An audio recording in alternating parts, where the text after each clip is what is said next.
एक बार की बात है, किसानों से नाराज होकर देवताओं के राजा इंद्र ने ऐलान किया कि अब धरती पर 5 वर्षों तक वर्षा नहीं होगी।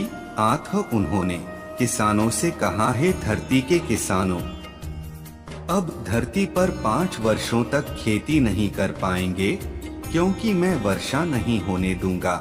यह सुनकर सारे किसान बहुत ही दुखी हो गए और उन्होंने इंद्रदेव से हाथ जोड़कर प्रार्थना करने लगे, मगर इंद्रदेव नहीं माने। उन्होंने एक कहा, अगर भगवान शिव अपना डमरू बजा देंगे तो 5 वर्ष से पहले ही वर्षा हो जाएगी।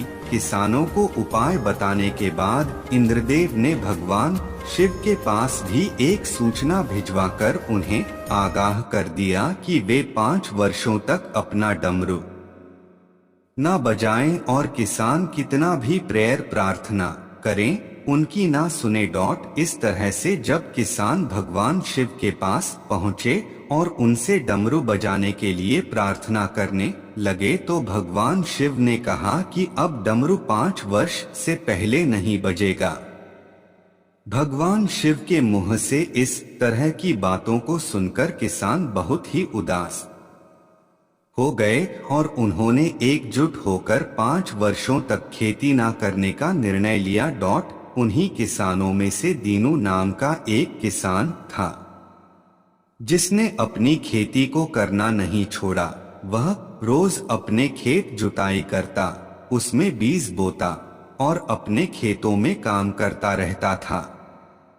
दीनू को खेत में काम करते हुए देख गांव के सारे किसान उसे उसका मजाक उड़ाने लगे। कुछ महीनों बाद दीनू से गांव के लोगों ने उसके परिश्रम का कारण पूछा। जब तुमको पता है कि 5 वर्षों तक वर्षा होने वाली नहीं है, फिर तुम अपना समय और बल क्यों इस खेत में नष्ट कर रहे हो? तब दीनू ने बड़े ही शांत स्वर में कहा, मेरे भाइयों, मुझे भी पता है कि 5 वर्षों तक वर्षा नहीं होने वाली है, लेकिन मैं यह काम अपने रोज के अभ्यास के लिए कर रहा हूँ।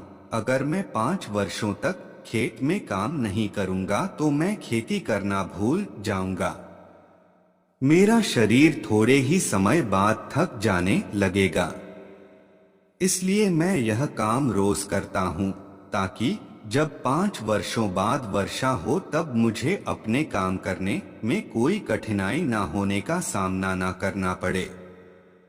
दीनू की बात कैलाश पर्वत पर बैठी पार्वती माँ भी सुन रही थी।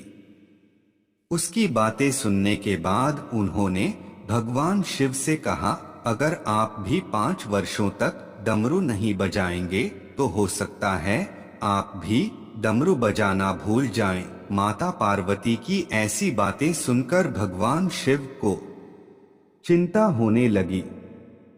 उन्होंने अपना डमरू उठाया और देखा कि वह बजा पा रहे हैं कि नहीं।